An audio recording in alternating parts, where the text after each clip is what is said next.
My first guest, kicked, blasted, gouged, crushed, kicks a mole, smashed, gouged, punched, his way to stardom.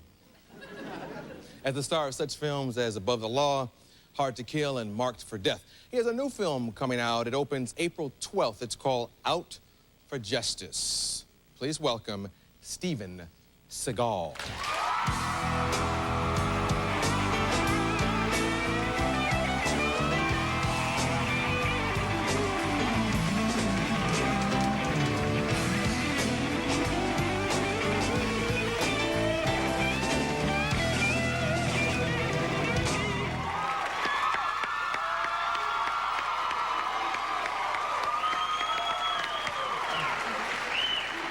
Yes.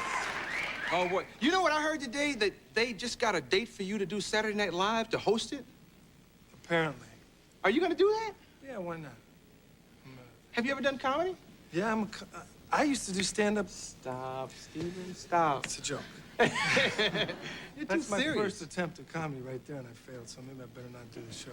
No, I think you'll be fine, because you usually do anything you set your mind to, but you're just so intense. I can't see you with the church lady in a dojo. Well, I told them that they're gonna have to, like, come up with some real intense for me, you know? Yeah. Can you say on TV? Anyway, but you know what?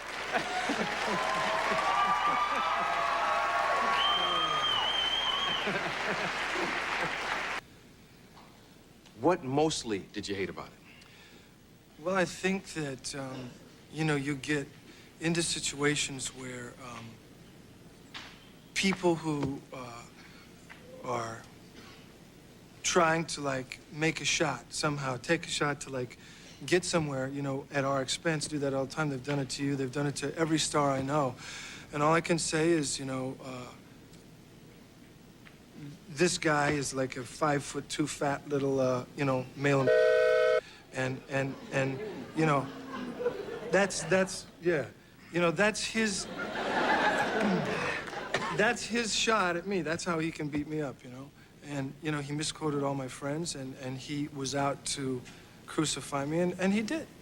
But all I can say, you know, to that magazine is that if they keep doing that to stars, eventually they'll have male models on their cover because all of us are getting tired of it, you know? Yeah, they call the article Black Belt White Lies. Yeah, I resent that, you know? Why? Because, I mean, you know, I don't understand why this person would say something like that. You know, he misrepresented himself to all of us. You know, when we had a talk earlier, you've had the same thing happen. Absolutely. I'm your fan, man. I love you, man. I want to do this good piece. And, you know, I want to know what I lied about, you know? See, I don't mind journalists saying things about me because they will. I don't mind that either. I just would like them to tell the truth, Exactly. You know? I'm just kidding. No, did she say that? What are you laughing at, man? Hey. Just chill. Just study them sheet music and chill. No, did she say that or anything like that? Well, what she said to me is similar to what everyone else that was quoted, and that is that he took everything that she said out of context, and that it's really hard to tell anymore because it isn't the way she said it, you know? Yeah. Kelly tried to say things, obviously, about me that were endearing and flattering, and in reality, when you have somebody that's out from Jump Street to crucify you, you know, they're going to do it no matter what. And that's what I say to all my friends that are hurt and concerned about this. And that is that I would rather not do any more interviews, just like you and just like all the rest of us. We're all getting sick of it, you know? And then the fans really end up losing because they don't want to, if they see my picture on the cover of a magazine because they love me, they don't want to pick it up and read that garbage about me. And all these magazines think, well, listen, man, if we write all this dirty garbage about somebody, it sells magazines. I disagree. But it does, Steven, because the people in America buy National Enquirer more than they buy Time or Newsweek. Well, it's just like you said earlier, man. One of these days, all of us stars should get together, you know? Yeah, and put together a list of people unscrupulous that have been, journalists yeah, and irresponsible liars. vicious. Yes, and stop doing interviews with them. Stop doing the interviews. Because I mean, you can find enough about me to make people not like me just telling the truth. Just telling you the know? truth. You don't have to make up nothing. That's right. They've also been printing in a lot of publications that you and Kelly are breaking up. You've read that, I'm sure. No, I mean, you know, it's a 2.5-hour drive, and it was storming pretty bad. You know, it was the middle of the night. Yeah. And you made us stay home. Let's take a commercial and come back and talk about the movie. Something easier. Okay. We'll be right back with Steve. You've done movies entitled Above the Law, Hard to Kill, Marked for Death. When are you gonna do a 4-word movie?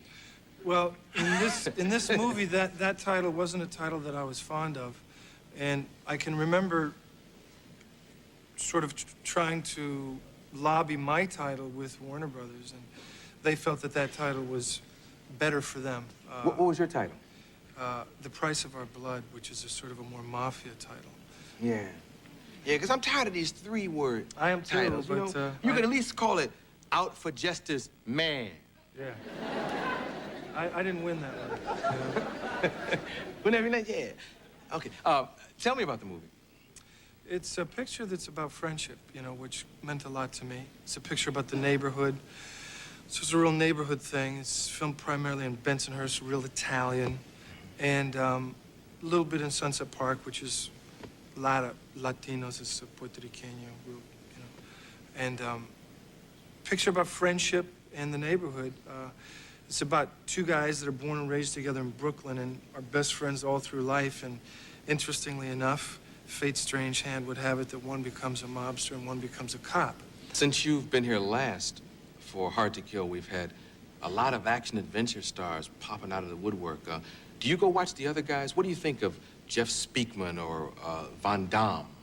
Do you know Van Damme? No. You've heard of him?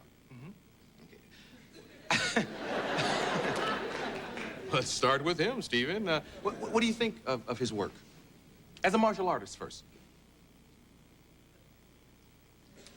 Can we change the subject? Well, I mean, because, like, you guys go back to the martial arts world before you were movie stars, right? I mean, he was like a champion somewhere, and, right? I mean, you... Well, I mean, I just promised all my mentors that I was going to be a good boy. I think that's a matter of opinion, that he was a champion anywhere. You know.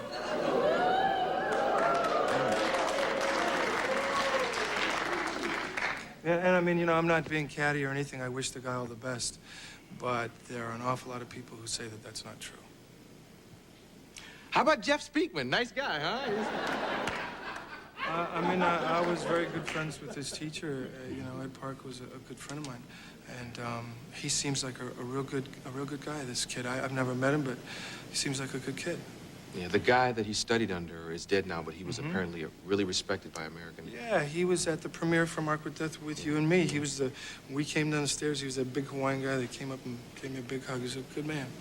Yeah. I like see him in his yard with the hose, like squirting the can out, you know, trying to get the can to the curb, you know. I mean, real far. Oh, okay. Lots of acreage, you know. Yeah, big places. Okay. Yeah. Good luck with this movie. It opens. What did I say earlier? April 12th. Good luck, man. Thank you. Steven Seagal. Thank you.